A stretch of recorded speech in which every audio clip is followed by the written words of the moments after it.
Hello, beloved ones. This is Dante, and this is a video to help you be your bliss. This is called From Emotion to Devotion. So, can you really reach a state? Can you actualize yourself to a degree that you never have a negative emotion again? I don't know. I haven't seen many people who are at that level, though I have seen many who get to a point where they are happy, joyful, blissful most of the time. And that is a good intention to hold, to live in a way, to think in a way, to act in a way that you are able to be joy most of the time. Though it cannot come through resisting negativity. To resist negativity generates more negativity. Resistance is an inherently negative vibration, and a simple way that most people say this is whatever you resist persists. So how can you be bliss more easily? To move from emotion to devotion. When our emotions are a gift for us to remember our true nature, then we allow them effortlessly to flow through us. So there are different trains of thought, different practices. The fake it till you make it approach, and an approach of authentic expression, of expressing exactly what you're feeling in each and every moment. And at times being exposed and brought into different one of these techniques more closely, I thought that somehow these techniques contradict each other. And they do on a surface level, on a rational level, though essentially they don't. When you allow yourself to realize that connection with Source is innate, and that if you're feeling bad and not so nice, it only means that you have put something in the way of that connection from Source. You can both, in a sense, pretend that you know that connection to Source already and express what you're feeling that's in the way of it. Though either path, if you go the fake it till you make it route in a way that's inauthentic, it is called denial. And if you go the authentic expression route without giving yourself a little bit more trust that you really can lift yourself more easily, that could be called victimization. That could be called powerlessness. And I've seen people who can just talk for ages about even very spiritual people, the extreme density they're in. No one understands how hard they have it. They don't know why they signed up for this karmically. And you can tell a lot of stories about how you're in a dark and low place, though it is you who lifts you out of it. So Satchitananda is a good term to remember, and an experience to remember if you've experienced something you describe in this way. It's an Eastern word that, if you break it down, Sat, truth, Chit, consciousness, Ananda, bliss, and they're much more complex than that. You can't possibly translate such a powerful vibrational language and tool into an English language that is inherently not working with the same parts of our consciousness. Though if you just look at it from that term, Satchitananda means your true consciousness is bliss.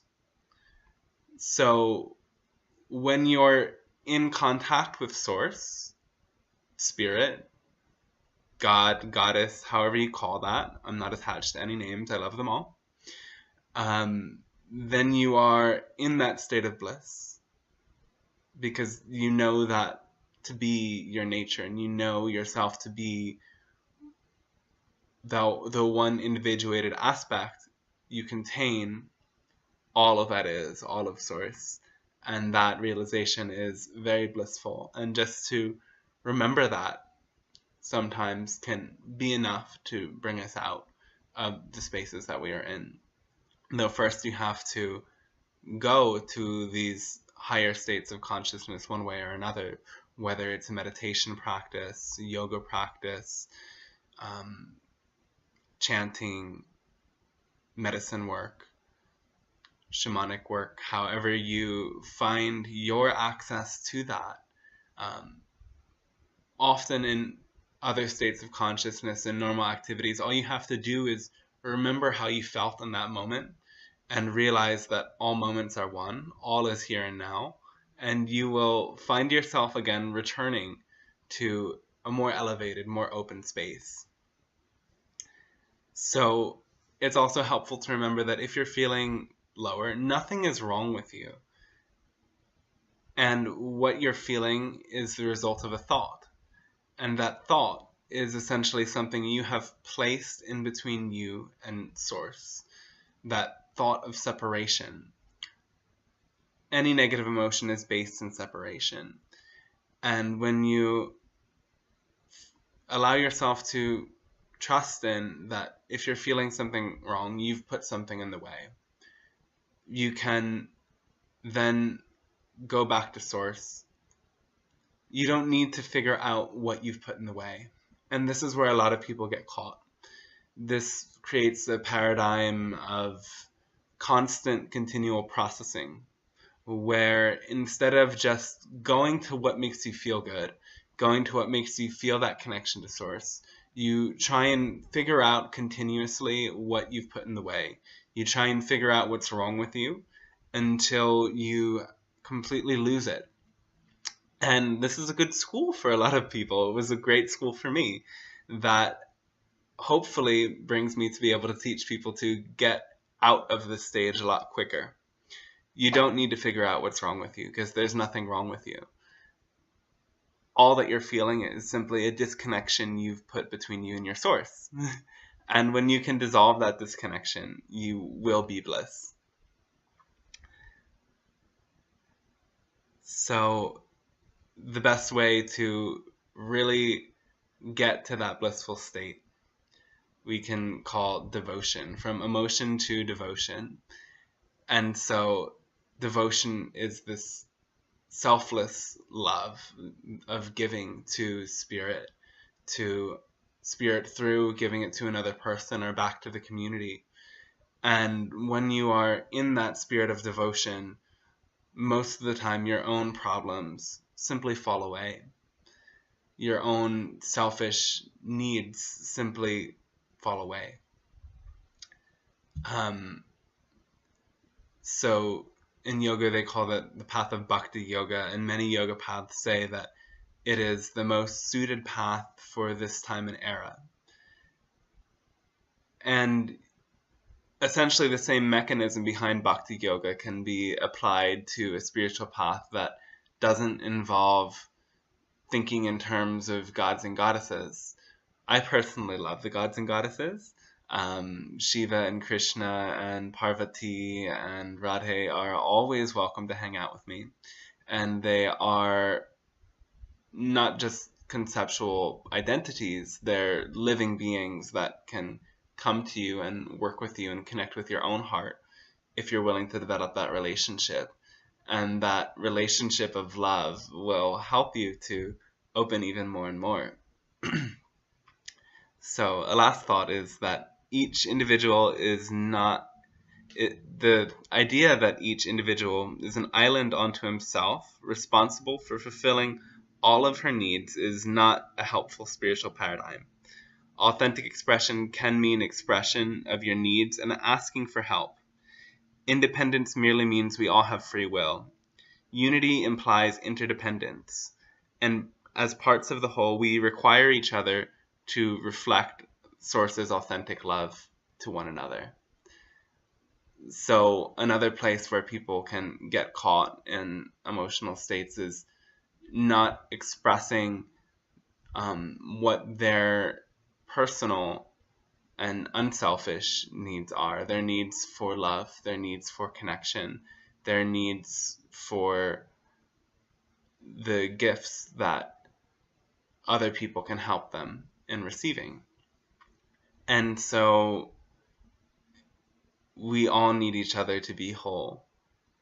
And a lot of people can get into these spiritual paradigms of like, oh, you're feeling bad and you want something from me, you must not be enlightened enough yet, you must not be spiritual yet, and you are taking and draining from me. And there's a big difference between a real psychic energy vampire and somebody who is just expressing their needs, just expressing what helps them in finding that sense of wholeness. So never shut your own needs down, never cut yourself off from feeling how loved and valued you are.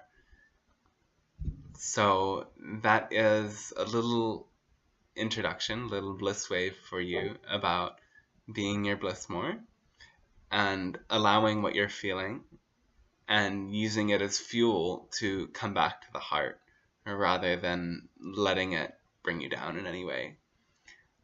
I hope that this video has been helpful for you.